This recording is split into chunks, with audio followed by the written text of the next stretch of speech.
পারস্য উপসাগরের ছোট্ট একটি দ্বীপ, আয়তনে নিউ ইয়র্কের ম্যানহাটনের 1/3 নয়। কিন্তু এই দ্বীপে যদি বড় হামলা হয়, তাহলে শুধু ইরানের অর্থনীতি নয়, কেঁপে উঠতে পারে পুরো বিশ্বের তেলের বাজার। ইরানের এই কৌশলগত দ্বীপটির নাম খার্গ আইল্যান্ড।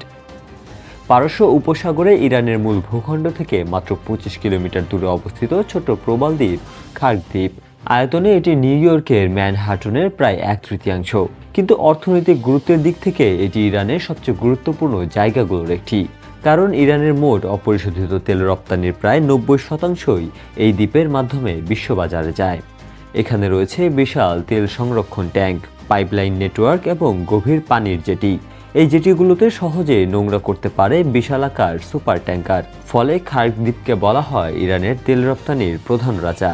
এই দ্বীপটির গুরুত্ব নতুন নয়। 1980-এর দশকে ইরান ইরাক যুদ্ধ চলাকালে ইরাক বহুবার এই দ্বীপে হামলা চালিয়েছিল, কারণ তারা জানত খার্গ দ্বীপ অচল হয়ে গেলে ইরানের অর্থনীতিতে বড় ধাক্কা লাগবে। একটি পুরনো সেন্ট্রাল ইন্টেলিজেন্স এজেন্সি বা সিআইএ নথিতেও এই দ্বীপকে বলা হয়েছিল ইরানের তেল ব্যবস্থার সবচেয়ে গুরুত্বপূর্ণ কেন্দ্র। সম্প্রতি মধ্যপ্রাচ্যের নতুন উত্তেজনায় আবারও আলোচনায় এসেছে খার্গ দ্বীপ। মার্কিন প্রেসিডেন্ট ডোনাল্ড ট্রাম্প সামাজিক যোগাযোগ মাধ্যমে একটি ভিডিও শেয়ার করে দাবি করেছেন দ্বীপটিতে মার্কিন হামলা চালানো হয়েছে।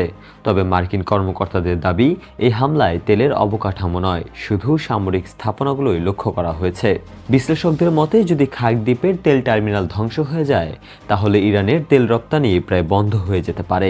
এতে শুধু ইরানের অর্থনীতি নয়, বিশ্ববাজারে তেলের দামেও বড় ধরনের অস্থিরতা তৈরি হতে পারে। ছোট একটি দ্বীপ, কিন্তু তার উপর নির্ভর করছে একটি দেশের অর্থনীতি এবং অনেকটা বিশ্বের জ্বালানি বাজারও। আর সেই কারণেই খার্গ দ্বীপ এখন মধ্যপ্রাচ্যের উত্তেজনার কেন্দ্রবিন্দু।